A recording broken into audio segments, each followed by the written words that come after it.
ধরল। কেন্দ্রীয় স্বরাষ্ট্রমন্ত্রী অমিত শাহ বলেছেন, ভারতের সংবিধান নির্বাচন কমিশনকে স্বচ্ছ ভোটার তালিকা তৈরির দায়িত্বভার অর্পণ করেছে এবং এসআইআর তারই অঙ্গ। জাতীয় স্তোত্র বন্দে মাতরমের 150তম বার্ষিকী উপলক্ষে রাজ্যসভায় আজও আলোচনা চলেছে।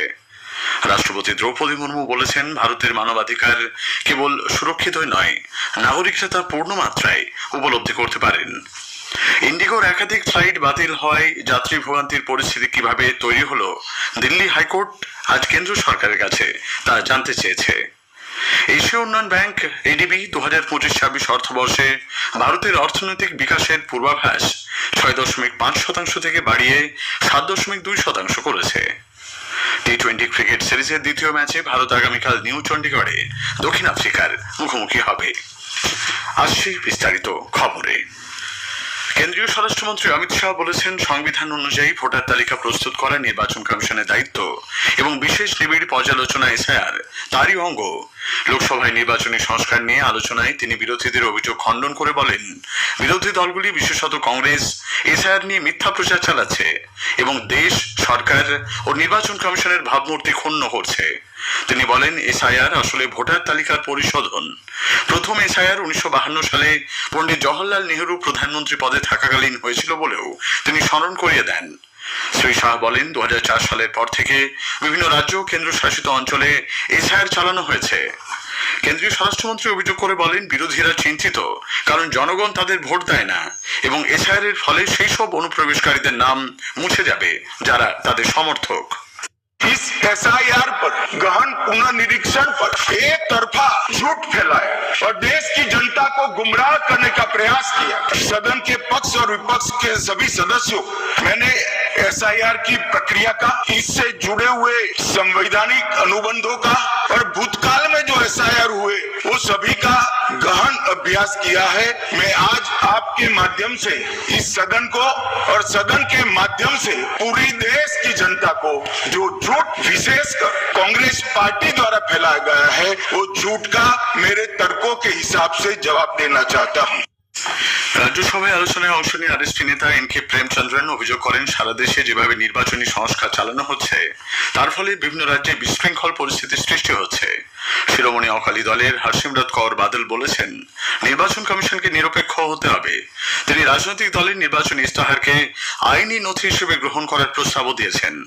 এআইএমআইএম নেতা আসাদুদ্দিন ওয়াইসি অভিযোগ করেন, এসআইআর ধর্মের ভিত্তিতে ভোটারদের বঞ্চিত করার অপপ্রয়াস। বিজেপি সাংসদ রাজীব প্রতাপ রুডি বলেছেন, নরেন্দ্র মোদী সরকারের গৃহীত নির্বাচনী সংস্কারের কারণে সাম্প্রতিক বিহার বিধানসভা নির্বাচন এবং 2024-এর সাধারণ নির্বাচনে কোথাও পুনরায় ভোট গ্রহণের প্রয়োজন পড়েনি। কংগ্রেস নেতা কে.সি. বেণুগোপাল বলেছেন, ভোটাধিকার গণতন্ত্রের মৌলিক নীতি। নির্বাচন কমিশন পক্ষপাত দুষ্ট আচরণ করছে বলেও তিনি অভিযোগ করেন। তৃণমূল কংগ্রেসের শতাব্দী রায় বলেন, রাজনৈতিক উদ্দেশ্য প্রণোদিতভাবে ভোটারদের হেনস্থা করার জন্য এসআইআর করা হচ্ছে। অত্যধিক চাপের কারণে পশ্চিমবঙ্গে বেশ কয়েকজন বিএলওর মৃত্যু হয়েছে বলেও অভিযোগ করেন তিনি। কর্ণাটকের উদুপিতে অবৈধভাবে প্রবেশ ও বসবাসের অভিযোগে 10 বাংলাদেশি নাগরিককে 2 বছরের কারাদণ্ড ও প্রত্যেককে 10,000 টাকা জরিমানা করা হয়েছে। উদুপির চিফ জুডিশিয়াল ম্যাজিস্ট্রেটের আজ এই রায় ঘোষণা করেন। বাংলাদেশ থেকে উডুপির পুদুফনসে গ্রামে এসে তারা ভুয়ো আধার কার্ড সংগ্রহ করেছিল বলেও অভিযোগ। জাতীয় স্তোত্র বন্দে মাতরমের 150তম বার্ষিকী উপলক্ষে রাজ্যসভায় আজ আবার আলোচনা চলছে। গতকাল এই আলোচনার সূচনা করেছিলেন কেন্দ্রীয় স্বরাষ্ট্রমন্ত্রী অমিত শাহ। আলোচনায় অংশ নিয়ে কংগ্রেস নেতা জয়রাম রমেশ অভিযোগ করেন, এই আলোচনা আসলে প্রাক্তন প্রধানমন্ত্রী জওহরলাল নেহরুকে অসম্মান করার উদ্দেশ্যে করা হচ্ছে। কংগ্রেসের প্রতিটি অধিবেশনে বন্দে মাতরম গাওয়া হতো বলেও তিনি উল্লেখ করেন। সিপিআই নেতা সন্তোষ কুমার বলেন, বন্দে মাতরম ভগৎ সিং, চন্দ্রশেখর আজাদ, ক্ষুদিরাম বসুর মতো হাজারো স্বাধীনতা সংগ্রামী ও নেতাদের অনুপ্রেরণা ছিল। বিজেডি নেতা দেবাশিস সামন্তরায় বলেন, বন্দে মাতরম ছিল ভারতের স্বাধীনতার কণ্ঠস্বর। বিজেপি নেতা রামচন্দ্র জাংরা বলেছেন, বন্দে মাতরম গোটা ভারতের অনুপ্রেরণার উৎস। সংসদে অধিবেশন চলাকালীন লোকসভায় বিরোধী দল নেতা তথা কংগ্রেস নেতা রাহুল গান্ধী বিদেশ সফরে যাওয়ায় বিজেপি তীব্র সমালোচনা করেছে। নতুন দিল্লিতে সাংবাদিক সম্মেলনে বিজেপি মুখপাত্র তুহিন সিনহা অভিযোগ করেছেন, দেশের গুরুত্বপূর্ণ রাজনৈতিক মুহূর্তে রাহুল গান্ধী বারবার অনুপস্থিত থাকেন। সরকার মুদ্রাস্ফীতি, ইন্ডিগো সমস্যার মতো গুরুত্বপূর্ণ বিষয়ে কথা না বললেও রাহুল গান্ধীর বিদেশ সফর নিয়ে বেশি আগ্রহী বলে কংগ্রেস সাংসদ ইমরান প্রতাপকারী মন্তব্য করেছেন। রাষ্ট্রপতি দ্রৌপদী মুর্মু বলেছেন, ভারত এমন এক রাষ্ট্র হিসেবে নিজেকে গড়ে তুলতে বদ্ধপরিকর যেখানে মানবাধিকার শুধুমাত্র সুরক্ষিত নয়, নাগরিকরা তা পূর্ণমাত্রায় উপলব্ধি করতে পারেন। তিনি আজ নতুন দিল্লিতে মানবাধিকার দিবস উপলক্ষে এক জাতীয় সম্মেলনে ভাষণ দিচ্ছিলেন। Human rights are contained in the vision of our constitution. Highlighting our constitutional objectives, we must make our political democracy a social democracy as well. Human rights promote social democracy. Human rights encompass the right to live without fear, to learn without barriers, to work without exploitation, and to age with dignity. খবর শুনছেন আকাশবাণী থেকে। ইন্ডিগোর একাধিক flight বাতিল হয়ে যাত্রী ভোগান্তির পরিস্থিতি কিভাবে তৈরি হলো, দিল্লি হাইকোর্ট আজ কেন্দ্র সরকারের কাছে তা জানতে চেয়েছে।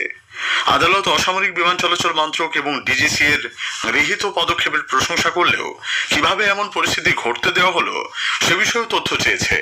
হাইকোর্ট বলেছে, যাত্রীদের ভোগান্তি ও হয়রানির পাশাপাশি এক্ষেত্রে দেশের অর্থনীতির ক্ষতির বিষয়টিও গুরুত্বপূর্ণ। কিভাবে অন্য বিমান সংস্থাগুলি এই সংকটকে কাজে লাগিয়ে যাত্রীদের কাছ থেকে অতিরিক্ত ভাড়া আদায় করছে, দিল্লি হাইকোর্টের প্রধান বিচারপতি দেবেন্দ্র কুমার উপাধ্যায় ও বিচারপতি তুষার রাও গেদেলার বেঞ্চ তাও জানতে চেয়েছে। আগামী মাসের 22 তারিখে পরবর্তী শুনানির আগে তদন্ত কমিটির রিপোর্ট মুখবন্ধ খামে আদালতে জমা দিতে নির্দেশ দিয়েছে বেঞ্চ। এশীয় উন্নয়ন ব্যাংক এডিবি 2025-26 অর্থবর্ষে ভারতের অর্থনৈতিক বিকাশের পূর্বাভাস বাড়িয়ে 7.2% করেছে। আগেই পূর্বাভাস ছিল 6.5%। জুলাই সেপ্টেম্বর ত্রৈমাসিকে শক্তিশালী বৃদ্ধি হার এবং আগামী অর্থ বছরের সম্ভাবনার দিকটি বিবেচনা করে এই বৃদ্ধির পূর্বাভাস।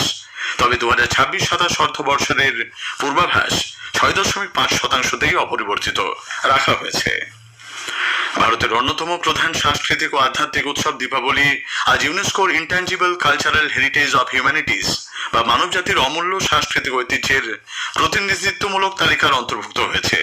কেন্দ্রীয় সংস্কৃতি ও পর্যটন মন্ত্রী গজেন্দ্র সিং শেখাওয়াত বলেন, প্রতিটি ভারতীয়ের জন্য এটি আবেগ ঘন মুহূর্ত। দীপাবলি কেবল উদযাপন নয়, তা বেঁচে থাকার এক অনুভূতি যা প্রজন্মের পর প্রজন্ম ধরে হৃদয়ে স্থান করে নিয়েছে।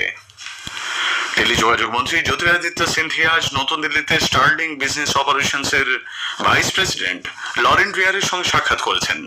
সামাজিক মাধ্যমে এক পোস্টে মন্ত্রী জানান, বৈঠকে ভারতের স্যাটেলাইট ভিত্তিক লাস্ট মাইল অ্যাক্সেস নিয়ে আলোচনা হয়েছে।